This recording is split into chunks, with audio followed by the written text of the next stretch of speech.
Volvemos entonces al tema del Banco Nación, y lo tenemos en línea justamente a Bernardo Basombrío, que es el periodista que ha encabezado toda esta investigación, haciendo un gran trabajo. ¿Cómo estás, Bernardo? Buen día. Buen día, Marcelo. Un saludo para vos y toda tu audiencia. Muchas gracias. Antes que nada, felicitaciones por el trabajo y la repercusión que ha tenido, repercusión nacional en todos los medios. Y no solo eso, sino que ha tenido repercusión en la justicia. Me gustaría que repasemos un poco los últimos acontecimientos, Bernardo, si es posible. Bien. Sí, cómo no, anda guiando la entrevista. ¿Cómo no? Contanos, nosotros hablamos, vos nos contaste la primera vez que quedamos prácticamente en shock, ¿no? Cuando nos tiraste con un montón de datos y de relaciones de la presidenta del banco con la gerente. Y después profundizaste un poco eso dándonos todavía más datos. Eh, ¿Qué pasó después de eso y de que tomó esto difusión pública? ¿Cómo interviene la justicia en esto? ¿Qué es lo que está pasando? Y si hay datos nuevos además. Sí. Antes que tuviéramos nosotros nuestra primera entrevista, y por razones obvias, yo ya había presentado en los primeros días de septiembre o a fines del mes pasado una denuncia formal en la Fiscalía de Carlos Tornelli.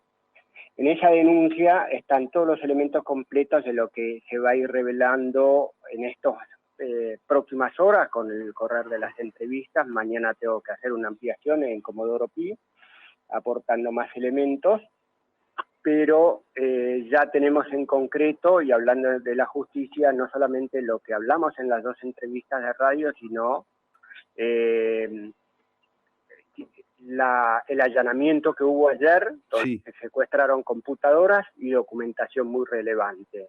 Vale aclarar también que Silvina Batakis estuvo en Asunción del Paraguay antes de ayer para hacer una presentación en un foro muy importante en relación a su actividad. Tenía que exponer en una comida por la noche y se tuvo que ir entre gallos y medianoche cuando le avisaron que estaba imputada y tenía que volverse para Buenos Aires. Uh-huh. Es la actualidad jurídica, ¿no? Bernardo, todo lo que nos contaste está judicializado entonces. Todo lo que les estoy contando está judicializado, los nuevos elementos de lo que vos me estás preguntando también están judicializados en una denuncia que va por nombre mío y están preservadas todas las fuentes bajo el secreto profesional y la Fiscalía está trabajando con distintos expedientes de algunos de las fuentes. Está trabajando también con los elementos que he aportado a la causa y el Banco Nación tiene para mucho más sobre contar. Uh-huh. ¿Te sigue llegando información, Bernardo? Sigue dando información y por supuesto que aparecen actores nuevos a la audiencia cuando vamos siguiendo el hilo de este caso. Uh-huh. Si tuviéramos que definir una o dos columnas vertebrales de la denuncia, ¿cuáles serían? Ha hecho mucho ruido lo de la numeróloga, por ejemplo, ha hecho mucho ruido, pero me parece que eso es grave, pero hay cosas todavía mucho más graves que son, para mí, la verdadera columna de esto, que es la relación de Batakis con la gerente y todos los acomodados familiares o amigos que hay, que hay dando vueltas, pero ¿hay más? ¿Me estoy perdiendo alguna otra columna vertebral? Bueno, la columna vertebral más importante en todo este accionar claramente es Sergio Palazzo, claramente. Ah, ¿sí? Sí, porque las personas que yo te nombro están en acuerdo de Sergio Palazzo con la gerente general María Barros, y no es menor la información de que son áreas sensibles, primero que determinan en cuanto al manejo del banco hacia los clientes. Por ejemplo, el hijo de María Barros en el área de la red de sucursales, donde se direccionan los préstamos, a quién se los dan y a quién no se los dan, y respecto de qué sucursal tiene que hacer tal o cual acción. Esa es una. Pero Sergio Palazzo es el secretario general del sindicato. El secretario general del sindicato y diputado. Y diputado nacional. De todo, sí. O sea, la columna vertebral es todo lo que pasa por él, en realidad, todas las vinculaciones que él tiene dentro del banco. Las vinculaciones que él tiene en el banco con gente de él colonizando en áreas sensibles lo que en las conversaciones con el fiscal trascienden en la figura de asociación ilícita. Opa. O sea que él va a tener que ir a declarar en algún momento. Vamos a ver qué pasa con esto de la inmunidad de los legisladores, ¿no? Ah, claro. Bueno, pero en el plano nacional da la impresión de que a la justicia van. Sí, Ha ido Cristina Fernández, no va a ir Palazzo. claro, por supuesto, por supuesto. Digo yo, ojo, nos podemos llevar una sorpresa, Bernardo. Sí, estamos de acuerdo. Hay mucho, además, para darte una idea del pantallazo de Palazzo, hasta dónde... A ver, repasemos un poco eso, porque si es la columna vertebral, me gustaría que nos refresques un poco cómo viene la mano, por favor. Sí. Sergio Palazzo tiene un acuerdo muy fuerte en la relación a través de Romero. Juan Manuel Romero es el novio de María Barros. A través de esa línea de comunicación tan fluida y con el apañamiento que tiene de parte de la bancaria en lo que hace en las presiones a empleados que no se quieren suscribir porque afecta a su buen nombre y honor, porque sea que la bancaria necesita direccionar en tal o cual sentido algún tipo de acción y que por lo tanto por carácter transitivo en otras áreas como acabamos de mencionar, lo de las redes sucursales que tiene que ver con los créditos y demás, no solo que pueden direccionar para afuera y decirle a esta empresa que es de agro, por ejemplo, no le doy nada, a este lo cajoneo, a este otro sí le damos porque son amigos de la bancaria o en beneficio de lo que pueda hacer, ¿no? Hablando sobre estos supuestos, estamos diciendo algo cierto. Al tener lugar en áreas sensibles del Banco Nación, se pueden determinar los destinos de la forma que quiera. Y esto es muy importante porque son nombramientos que de alguna manera son subterráneos a todo el lío que estamos hablando, porque podemos sacar a Carmen Barro, pero la estructura sigue estando ahí, Piantanida, Javier Peralta, Jorge Nape, Ricardo Catia, hay un montón, Marita Closas, hay un montón de figuras que se están prestando a dar firmas y configurando acciones que son defraudación a la administración pública. ¿Son amigos, son allegados o hay parientes también, Bernardo? Bueno, entre esos, como mencionamos en la primera de las entrevistas, muchos son parientes en el cuadro que describimos y en algunos casos son funcionarios de carrera que quedan sin más remedio que tener que firmar y dar las cosas. Hay que hacer las discriminaciones sobre las que está trabajando la justicia en estas horas. Se puede decir entonces, por lo que vos nos estás contando, ¿no? Corregime si a lo mejor es exagerado, que el Banco Nación está bajo control prácticamente total de Palazzo. Yo lo confirmo, no tengo dudas de que así sea por la colonización de los funcionarios que tiene. Sin ir más lejos, ¿te acordás que hace 2 semanas atrás hubo una marcha que hizo la bancaria en el Obelisco sí, o en Plaza de Mayo para apoyar a Sergio Massa con el tema del impuesto a las ganancias? Sí. Bueno, ese hombre comunicó por Zoom, se llama Javier Jorge Peralta, que es el subgerente personal abajo de Piantanida, tuvo la bendición de haber sido trasladado desde Córdoba el año pasado, que era auxiliar la categoría más baja, y subió como un barrilete en menos de un año a jefe principal del departamento. Esto es pasar 10 escalones arriba, cuando la normativa de la banca establece que la promoción de puestos cada 2 años. Jorge Javier Peralta ese día comunicó por Zoom, hizo liberar al personal y bueno, hay una cosa más que trasciende en esto. ¿Qué pasa cuando vos liberás a un personal a las 15 horas cuando es horario de trabajo bancario? ¿Quién responde por la integridad de ese empleado si se quiebra una pierna? Además, sí, claro. Además, si el empleado no tiene ganas de ir, ¿por qué lo fuerza la bancaria a ir a una marcha que no quiere ir? Eso es una matriz que se repite en varios organismos del Estado. Pero acá tenemos la evidencia, tenemos los testimonios y está apoyado en la declaración que yo hice en la justicia. Uh-huh. Qué tremendo, ¿no? Las pruebas que tenés aparte lucen contundentes, Bernardo. Sí, lucen contundentes. ¿Podemos hacer una revelación nueva también antes de pasar a Palazzo? Sí, cómo no. Por ejemplo, Alejandro César Gariglio, que es el subgerente general de Recursos Humanos, está cobrando un sueldo de 3,5 millones de pesos.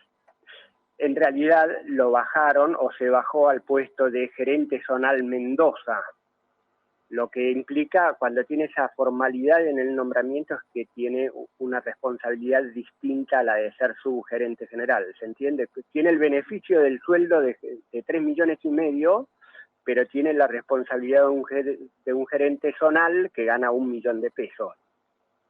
Ajá, sí. Esto es algo incompatible en la función. ¿Y por qué hizo eso? ¿Para pasar un poco más desapercibido, tal vez? No, esto es parte del esquema de trabajo de Barros. Ah. Esto es parte del esquema de trabajo de Barros. Ah, ok. Quiero volver sobre Palazzo. Sí, volvamos. Sergio Palazzo tiene 2 hijos varones, el primero con una mujer, reconocido, el segundo con Laura Estela Belardinelli, varón, y después tiene 3 hijas mujeres con la actual compañera. Pero Laura Estela Belardinelli, dicen que es una excelente empleada en la sucursal de Mendoza, madre del hijo varón de Palazzo. Ella ha tenido un perfil muy discreto, muy bajo, que lo ha mantenido en reserva. Las fuentes dicen que es una muy buena compañera y que una de las empleadas en la sucursal de Mendoza le hizo una denuncia apoyada por el secretariado de la bancaria por violencia, diciendo que la tomó del cuello durante 6 segundos. La bancaria intimó al banco a que la despidan de las funciones con la amenaza de parar todas las operaciones de la provincia de Mendoza. La denuncia obviamente fue a la gerencia de género, habíamos hablado de Belén Salinas, habíamos hablado de Martín Fernando Amán en ética, bueno, todo justamente ahí se muestra cómo esa asociación ilícita sirve a los fines y a los propósitos que se plantee la bancaria o María Barros para trabajar en cuanto a las operaciones del banco direccionadas fuera de sus estándares o de las normas y las prácticas bancarias corrientes, atendiendo a un servicio virtuoso. ¿Qué pasó con esto? Laura Belardinelli fue a la justicia ordinaria, se presentaron los videos y en ningún momento hay un contacto físico entre las dos. Es una conversación que se ve y nada más. O sea, se verifica que no hubo contacto físico. No hubo contacto físico, por lo tanto ella decía que la había ahorcado, no la ahorcó, esto ocurrió en el año 2021 y después del fallo de la justicia volvió a trabajar, lo único que hicieron es cambiarla de sucursal. Pero es muy importante porque que pase esto con Laura Belardinelli tiene que ver con la intimidad de la relación con Palazzo. En algún punto Palazzo molesta con Belardinelli y lo que hizo es usar la bancaria, utilizar el Banco Nación para que la desplacen. Ella está haciendo otra vida con otra pareja. Qué mezcolanza, Bernardo. Es una mezcolanza y muestra el fondo de la personalidad de Palazzo, hasta donde puede ir. Porque La madre de un hijo de él, ni más ni menos. Me habla más de Palazzo que de toda la historia. Sí, claro, sí.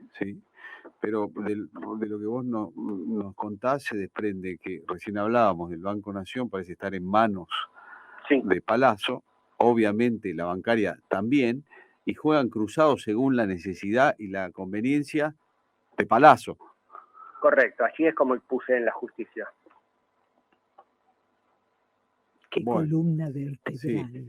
Dicho sea de paso, Palazzo y todos sus amigos de la CGT y todo, ahora esta semana creo que van a hacer un nuevo acto de apoyo a Sergio Massa. Sí. Pero es de apoyo a ellos mismos, porque ellos en realidad no defienden a los que dicen representar, se están defendiendo ellos por todo esto. Yo los invito, repasemos en cada sindicato cuánto tiempo hace, son millonarios toda esta gente. Sí. Esta gente es millonaria, se están defendiendo ellos. Entonces dicen, vamos a apoyarlo a Massa, la CGT lo apoyan ellos. Que todo sigue igual. Pero por lo que nos contaba Julián de Diego nos decía, al sindicalismo le va a pasar, al sindicalismo tradicional, le va a pasar lo mismo que le pasó a la política. La gente ya no le va a dar más bolilla. Entonces se están defendiendo ellos. Sí. Sí, y es muy importante esto que hayas traído a cuenta a Julián de Diego, es un abogado laboralista, digamos el número 1 o el número 2 del país. Sí. Con él se puede uno explayar a hablar de temas de trasfondo de lo que hace Palazzo. Y por eso quiero volver a hacer hincapié en otro caso que tiene que ver con esto. Vamos a hablar del caso de Juan, porque justamente por la temperatura que ha tomado dentro del banco y la notoriedad pública, prefiero que siga preservado su nombre, bueno, que no es real, pero que es un empleado que desempeñaba tareas de mayordomía en la Casa Central, fue sometido a un sumario interno cuya legalidad y legitimidad yo la desconozco, pero a este hombre le han promovido 4 denuncias presentadas por compañeros de trabajo de él, que están instigados y protegidos por la Asociación Gremial de la Bancaria, ¿no? Con el claro fin de removerlo a su puesto. Entonces, ¿qué es lo que está haciendo acá la bancaria? Orquesta un proceso fraudulento que le dan todos los visos de legalidad para remover al personal que no se alinea políticamente con la bancaria. También llega al caso del Frente de Todos, cuando no hay una militancia compatible a esta ideología, y lo reemplazan por militantes leales y cómplices, cosa que los cuadros de dominio dentro del banco se van configurando de ese modo. A la justicia le he dado el número de expediente de una causa de ese tema, en razón de otro empleado que lleva unos 25 años trabajando en el banco, y el denominador común que tienen esas denuncias radica en descripciones de impresiones personales a una supuesta actitud autoritaria de Juan hacia sus compañeros, ¿no? Como decirte, por ejemplo, porque esto es leyendo esos sumarios que tengo en mi poder y aportados a la justicia, dicen, por ejemplo, no, pero yo pensaba que Juan me estaba mirando de una manera intimidante y él estaba sentado en la silla y el otro compañero moviendo la caja, por decirte una cosa así, algo totalmente infundado. Entonces, listo, el sumario lo firma Barros y condena a Barros, pero la justicia ordinaria y lo que hay más allá no actúa. Entonces, lo llamativo es que en todas esas exposiciones que se reconocen a 2 jerárquicos, que son Osvaldo Fabián Lazaro, que se asume el jefe de los jefes, y a Sandra Moros, que es la intendente. Ellos ejercen un esquema de control vertical, que es evidente con mucha sugestión, porque son el último eslabón de una cadena jerárquica de mando en la que van acomodando todas esas situaciones, que hacen y deshacen como les parece en cada área. Se repite en las distintas estructuras del banco. Sí. La verdad que para estar en shock esto que estamos escuchando. Sí, en el empleo público, cuando el Estado tiene que echar a alguien, lo hace a través de un sumario. Esto es un proceso interno que analiza si hay causales de despido, ¿no? Sí.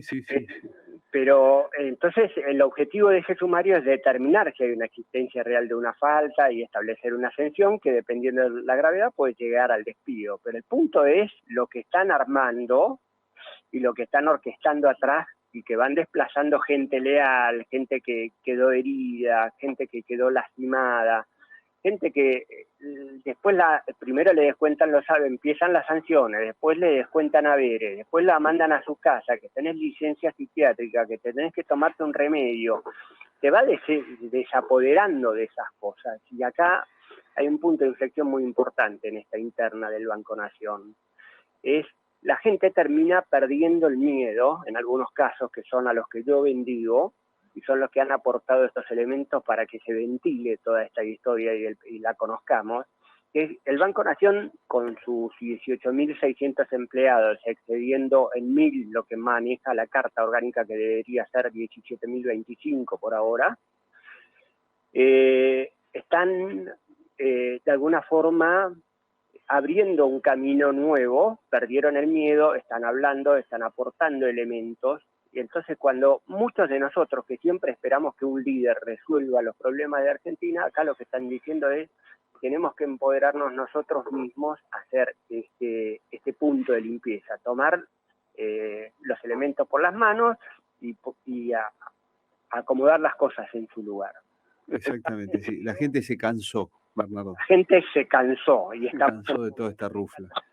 Entonces, viste cómo cierra todo esto en el contexto general del país. Hay un hartazgo con la actuación de la política, la política, el gremialismo, la corrupción, son tres ejes muy importantes que al final son los que nos terminan costando en plata pagar a una numeróloga, como ejemplo menor, pero también muchos otros negociados más grandes que podemos hablar, si tenés el tiempo, en esta entrevista. No, me gustaría hacer otra entrevista porque es para quedarse una hora más.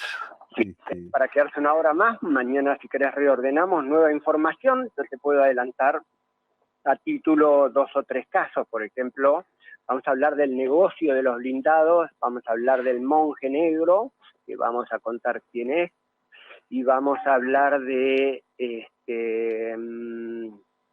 podemos hablar también de un famoso print de pantalla que está circulado y cajoneado por María Barros. Netflix hace una serie con, no sé, 4 o 5 temporadas. Está para Netflix, la verdad. Sí, totalmente. Bernardo, sí, ya está, te tomo la palabra. El monje negro. Y bueno, coordinamos para mañana. Primero te felicito por tu trabajo periodístico, pero también por tu trabajo como ciudadano al presentar estas denuncias, porque es muy valioso eso. Por la valentía. Claro. Bien. Bueno, yo siempre digo, ¿no?, que para que uno pueda desenvolver normalmente su propia tarea, aunque no la incumbe, tiene que ver con un compromiso. Y yo acá valoro mucho el compromiso a pesar del miedo que hay atrás de todas mis fuentes. Vuelvo a decir, bendigo a ellos y ojalá la justicia repare el daño que les están haciendo en los casos que quieran reintegrarse a sus labores, que la puedan hacer tranquilos, que recuperen esa normalidad, pero sobre todo que siguen teniendo mi confianza. Bien, perfecto. Bernardo, quedamos en contacto para coordinar esta próxima entrevista. Esta entrevista vale aprovechar ahora que hay gente al aire que está muy interesada y que también me preguntan. ¿La vamos a hacer mañana? Yo creo que sí. Creo que va a ser mañana mismo, sí. Aproximadamente una hora para que estén atentos siguiendo tu programa. Mira, podría ser, calculo que a las 11:10. Bueno, más o menos, 11 de la mañana estemos todos atentos. Exacto. Yo también me ordeno a esa hora y seguimos hablando con más información. Con mucho gusto. Hagamos así entonces. Te mando un abrazo. Saber quién es el monje negro. Para ustedes y la audiencia. Gracias, Bernardo. Hasta luego. Conversábamos con el periodista Bernardo Basombrío, que es el que está liderando esta investigación sobre el Banco Nación, que difundió aquí y que ha tomado tanta repercusión nacional, y que ahora ya tiene repercusión en la justicia, ¿no? Por el allanamiento de ayer, por la imputación a Batakis. ¿Batakis? ¿No renunció todavía? No, todavía no. Pero vos viste cómo es esto, ¿no? ¿Escuchaste todo lo que contó Bernardo? Los blindados. Bueno, es que si la historia que habrá detrás de los blindados. Si esto es así, la prueba la tiene Bernardo, no yo. Sí. Pero de todo lo que está contando, es decir, si está controlado por una persona o por un puñadito de personas, que ya está demostrado que han colocado gente, que mueven los negocios que debe haber ahí, los blindados, y sí, los blindados, el catering, qué sé yo, puede haber cualquier cosa ahí. Piti, la numeróloga. Piti es un ejemplo casi simbólico. Dentro de todo esto. Anecdótico dentro de todo esto no cuenta. Es anecdótico, pero vale millones de pesos. Sí, pero al lado de esto no existe. Ahora, son centavos. Si esto pasa en el Banco Nación, empecé a mirar otras instituciones. Porque hablábamos el otro día, aerolíneas, ANSES, AFIP,